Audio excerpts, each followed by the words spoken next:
clear air. I sang of leaves of gold, and leaves of gold there grew. Of wind I sang, the wind there came, and in the branches blew. Beyond the sun, beyond the moon, the foam was on the sea, and by the strand of Ilmarin there grew a golden tree.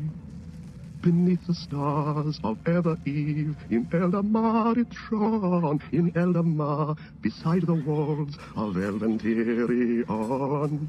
There long the golden leaves have grown upon the branching years, while here beyond the sundering seas now fall the elven tears.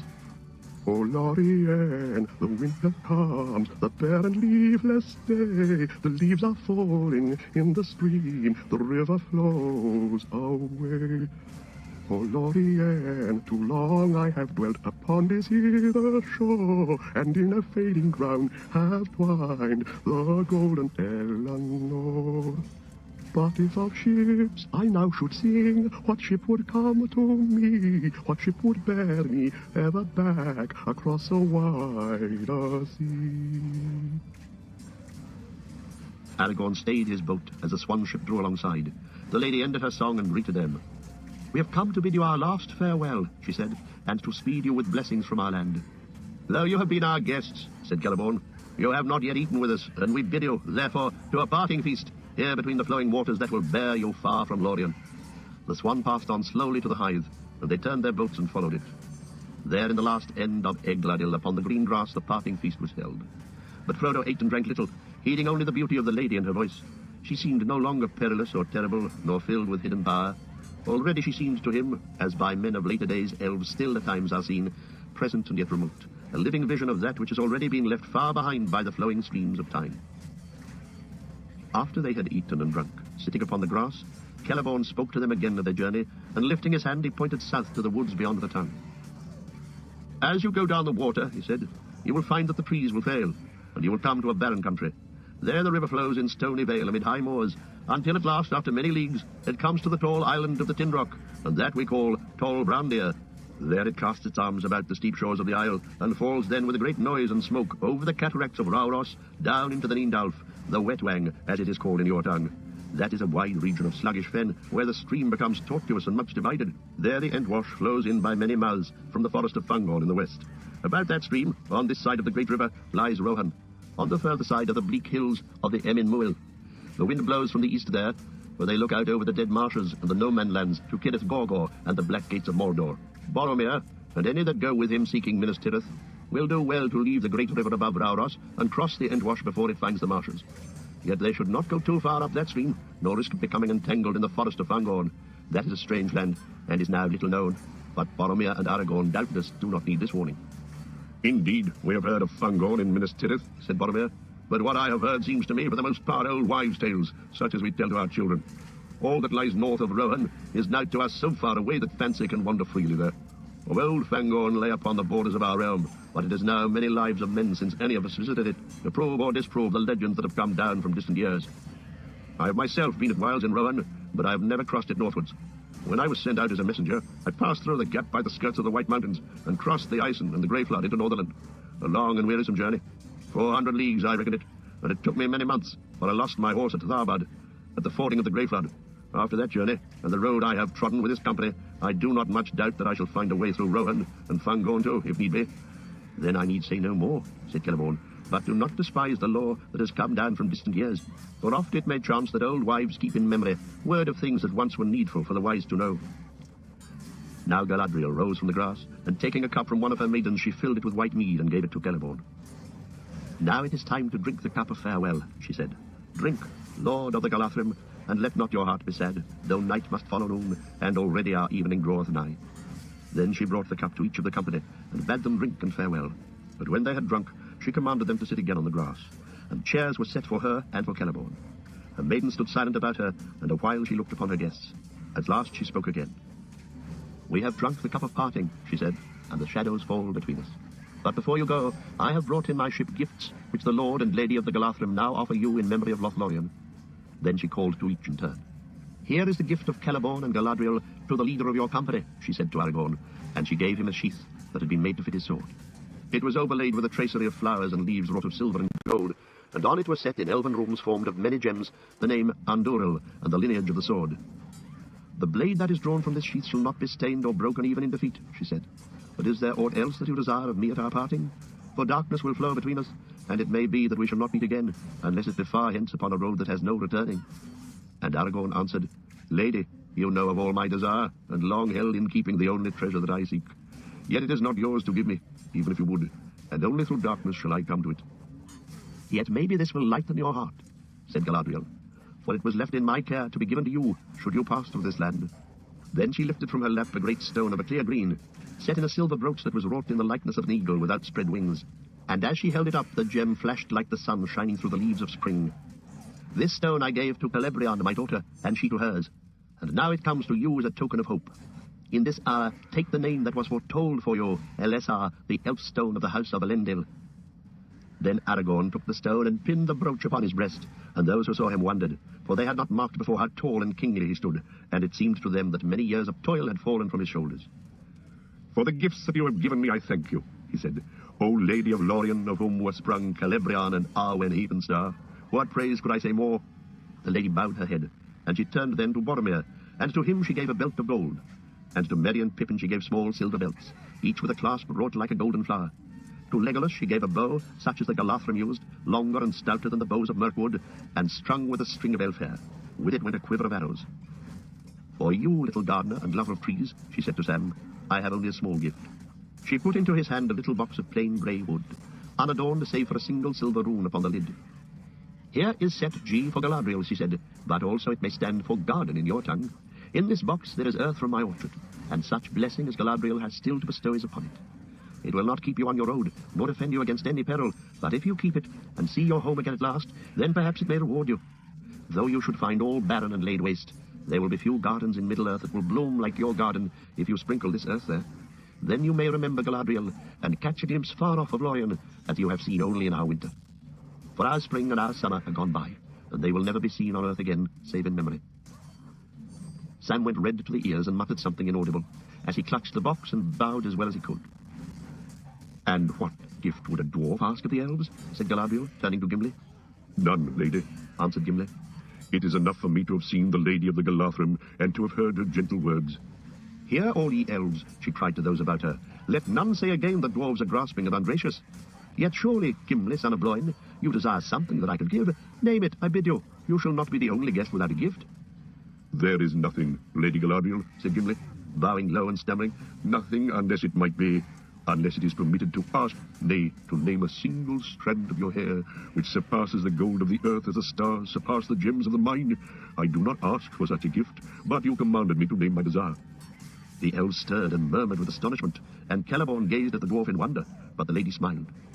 "It is said that the skill of the dwarves is in their hands rather than in their tongues," she said. "Yet that is not true of Gimli, for none have ever made to me a request so bold and yet so courteous. And how shall I refuse, since I commanded him to speak? But tell me, what would you do with such a gift?"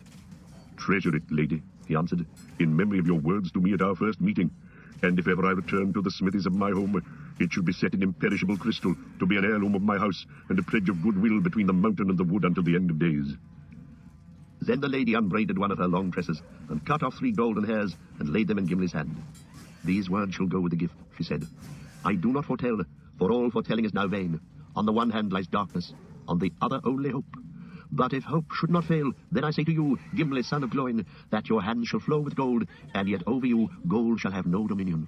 And you, ring-bearer," she said, turning to Frodo, "I come to you last, who are not last in my thoughts. For you I have prepared this." She held up a small crystal phial. It glittered as she moved it, and rays of white light sprang from her hand. "In this phial," she said, "is caught the light of Yarendil's star, set amid the waters of my fountain. It will shine brighter when night is about you. May it be a light to you in dark places, when all other lights go out. Remember Galadriel and her mirror." Frodo took the phial, and for a moment as it shone between them, he saw her again, standing like a queen, great and beautiful, but no longer terrible. He bowed, but found no words to say. Now the lady arose, and Celeborn led them back to the Hithe. The yellow noon lay on the green land of the Tongue, and the water glittered with silver. All at last was made ready. The company took their places in the boats as before. Crying farewell, the elves of Lorien, with long grey poles, thrust them out into the flowing stream, and the rippling waters bore them slowly away. The travellers sat still without moving or speaking. On the green bank near to the very point of the tongue, the Lady Galadriel stood alone and silent. As they passed her, they turned, and their eyes watched her slowly floating away from them. For so it seemed to them. Lorien was slipping backward, like a bright ship masted with enchanted trees, sailing on to forgotten shores, while they sat helpless upon the margin of the grey and leafless world. Even as they gazed, the silver load passed out into the currents of the great river, and their boats turned and began to speed southward. Soon the white form of the lady was small and distant. She shone like a window of glass upon a far hill in the westering sun, or as a remote lake seen from a mountain, a crystal fallen in the lap of the land. Then it seemed to Frodo that she lifted her arms in a final farewell, and far but piercing clear on the following wind came the sound of her voice singing. For now she sang in the ancient tongue of the elves beyond the sea, and he did not understand the words. There was the music, but it did not comfort him. Yet, as is the way of elvish words, they remained graven in his memory, and long afterwards he interpreted them as well as he could. The language was that of elven song, and spoke of things little known on Middle-earth. Ai, laurie lantar lassisurinen, jene unottime verrama allaron. Jene velinte juldar avanier, me ormarde lisse mirovoreva, andunne fella, vardo telma, nullueni jassen tintilar I eleni, o Mario airetare lirinen.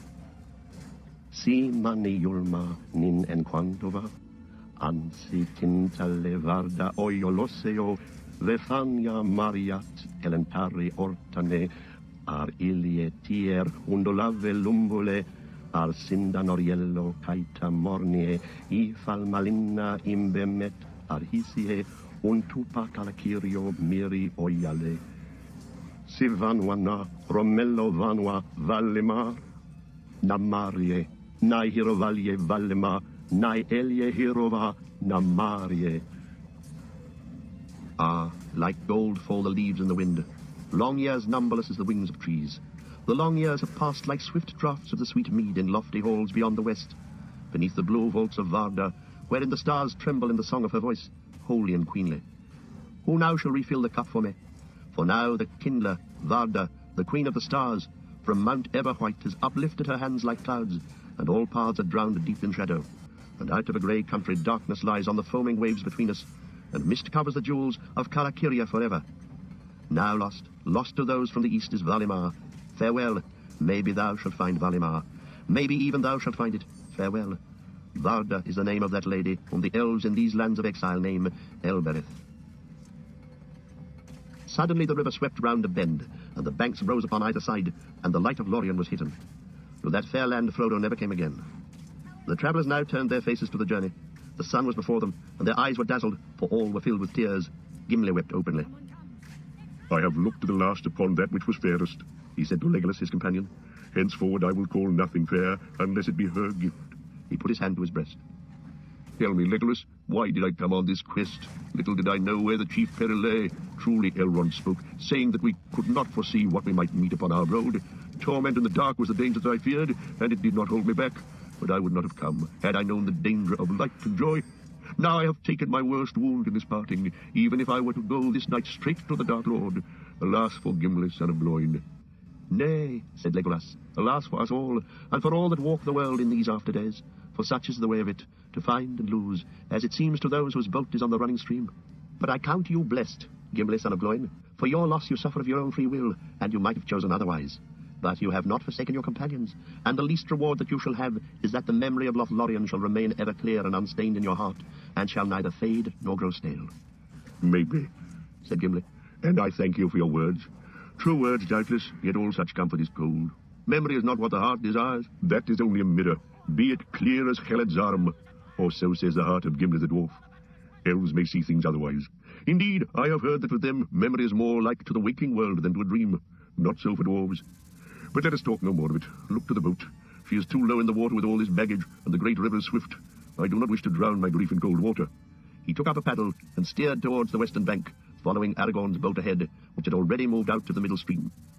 So the company went on their long way down the wide hurrying waters, borne ever southwards. Bare woods stalked along either bank, and they could not see any glimpse of the lands behind. The breeze died away, and the river flowed without a sound. No voice of bird broke the silence. The sun grew misty as the day grew old, until it gleamed in a pale sky like a high white pearl. Then it faded into the west, and dusk came early, followed by a grey and starless night. Far into the dark, quiet hours they floated on, guiding their boats under the overhanging shadows of the western woods. Great trees passed by like ghosts, thrusting their twisted, thirsty roots through the mist down into the water. It was dreary and cold. Frodo sat and listened to the faint lap and gurgle of the river fretting among the tree roots and driftwood near the shore until his head nodded and he fell into an uneasy sleep.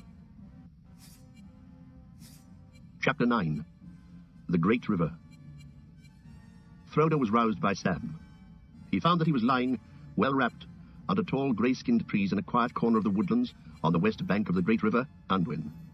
He had slept the night away, and the grey of morning was dim among the bare branches.